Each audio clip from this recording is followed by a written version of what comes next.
લગ્ન પ્રસંગવાળું વટાણા બટેકાનું શાક ખાઈએ ત્યારે એમ થાય કે આ સ્વાદ ઘરના શાકમાં મળી જાય તો મજા જ આવી જાય. વિડીયોમાં પૂરી રીત અને સ્પેશિયલ ટિપ્સ બતાવી છે જેથી બધાનું વટાણા બટેકાનું શાક ટેસ્ટમાં બેસ્ટ જ બને. તો વિડીયોને લાસ્ટ સુધી જોઈ આ જ રીતે બનાવજો અને વિડીયોને લાઈક આપી ચેનલને સબસ્ક્રાઇબ જરૂર કરજો. Happy cooking, enjoy eating.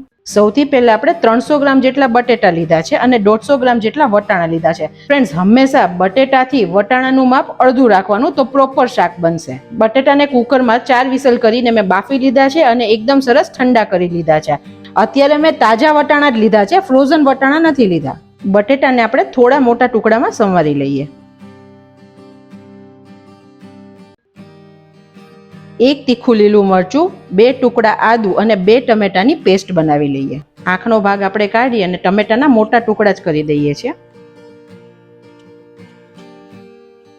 જો તમે લસણ ખાતા હોય ફ્રેન્ડ્સ તો તમે આ ટાઈમે અંદર લસણ પણ એડ કરી શકો છો, 3 થી 4 કળી.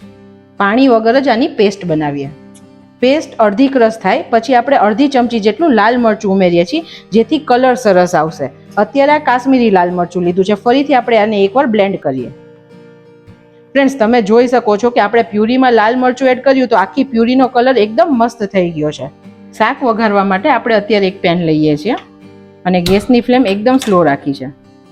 4 TBSP જેટલું તેલ લઈએ છીએ, છતાં તમે તમારા ટેસ્ટ પ્રમાણે લઈ શકો છો. ફ્રેન્ડ્સ, પણ જ્યારે લગ્ન પ્રસંગના ટેસ્ટવાળું શાક બને ને તો થોડું તરીવાળું શાક તો હોય જ.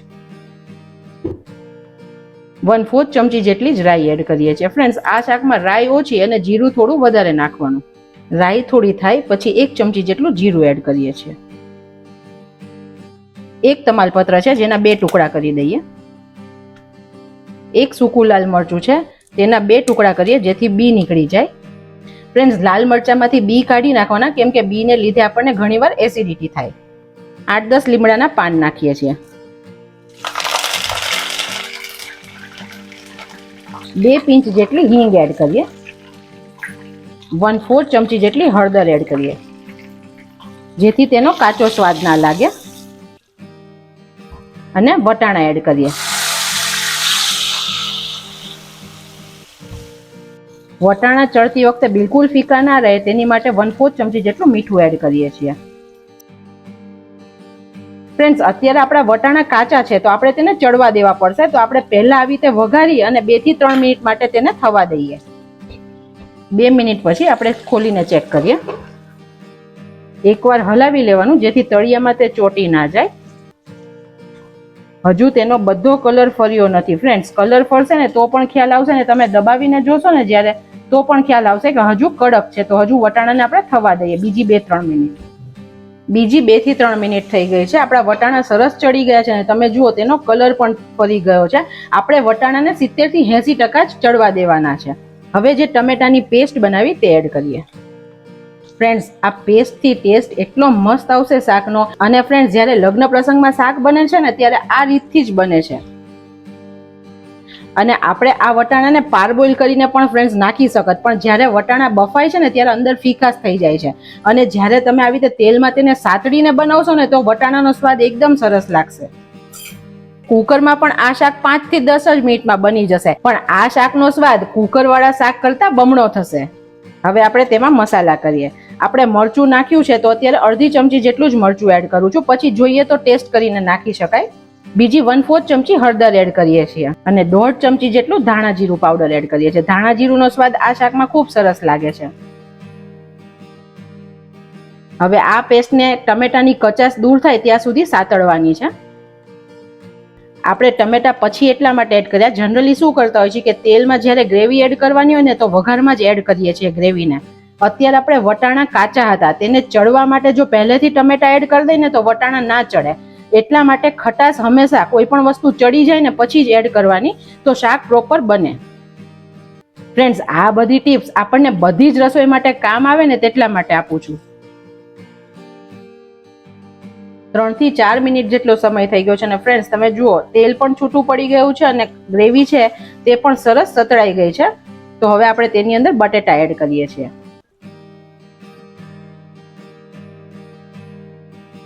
આપણે થોડા બટેટાના ટુકડાને હાથેથી મેશ કરીને એડ કરીએ જેથી રસો સરસ જાડો થઈ જાય. ફ્રેન્ડ્સ, આ બહુ જ સારી અને કામની ટ્રીક છે. ઘણા લોકો ચણાના લોટથી રસો ઘાટો કરે છે, પણ બધા શાકમાં ચણાનો લોટ સારો નથી લાગતો. તો તમે આ રીતે બટેટામાં તો બટેટા મેશ કરીને નાખશો ને તો પણ રસો ઘાટો થઈ જશે. વાવ ફ્રેન્ડ્સ, એટલો મસ્ત કલર આવ્યો છે અને રસોડામાં એટલી સરસ સુગંધ આવે છે. ત્યારે આપણે જ્યારે કોઈ પણ શાક બનાવીએ ત્યારે શાક નાખીને ડાયરેક્ટ પાણી નહીં નાખવાનું, નહીં તો મસાલા બધા પાણીમાં જતા રહે ને શાક ફીકું થઈ જાય. પહેલા શાક સાથે આપણે મસાલાને પ્રોપર કોટ કરવાના, એટલે કે 2 થી 3 મિનિટ સાતળવાના.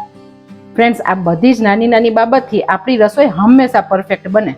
હવે આપણે બટેટાના ભાગનું 1/4 ચમચી મીઠું એડ કરીએ છીએ. પછી આપણને જોશે તો આપણે ટેસ્ટ કરીને એડ કરશું.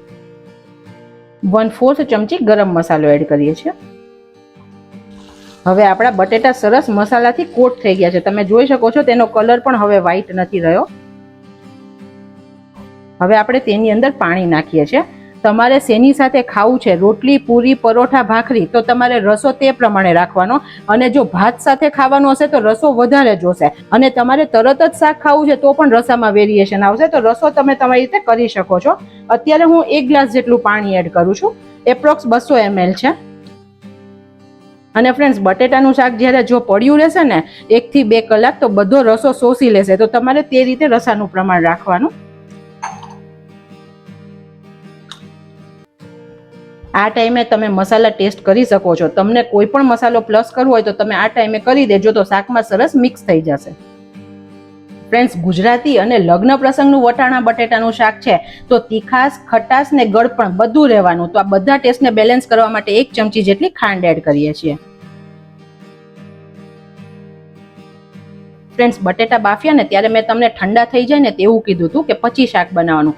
તેનું કારણ છે કે આ ફોડવા, જ્યારે આપણે બટેકાનું આ શાક બનાવશું ને બટેકા ચડશે ને પાણીમાં ત્યારે તે જો નરમ હશે ને તો બહુ જ વધારે મેશ થઈ જશે. બિલકુલ તેના કટકા નહીં દેખાય. તો થોડા ઠંડા બટેટા હશે ને તો આવી રીતે થોડા કડક થઈ જશે અને એકદમ મસ્ત શાક બનશે. હવે આપણે ઢાંકી અને આને 5 મિનિટ માટે થવા દઈએ. 2 થી 3 મિનિટ પછી વચ્ચે આપણે ખોલીને ચેક કરીએ. તમે જુઓ, સરસ તેલ ઉપર આવી ગયું છે ફ્રેન્ડ્સ, અને રસો પણ એકદમ સરસ ઘાટો થઈ ગયો છે. અને આપણું શાક પણ એકદમ પરફેક્ટ છે. હવે જો તમારે તરત નથી જમવું તો તમારે આટલો રસો રહેવા દેવાનો છે. અને જો તરત જ જમવા બેસવું છે તો હજી થોડો રસો તમે બાળી શકો છો. અડધા લીંબુનો રસ એડ કરીએ છીએ. કોથમીર એડ કરીએ છીએ. અને શાકનો સ્વાદ એકદમ મજેદાર બનાવવા અડધી ચમચી જેટલી કસૂરી મેથી હાથેથી ક્રશ કરીને એડ કરીએ.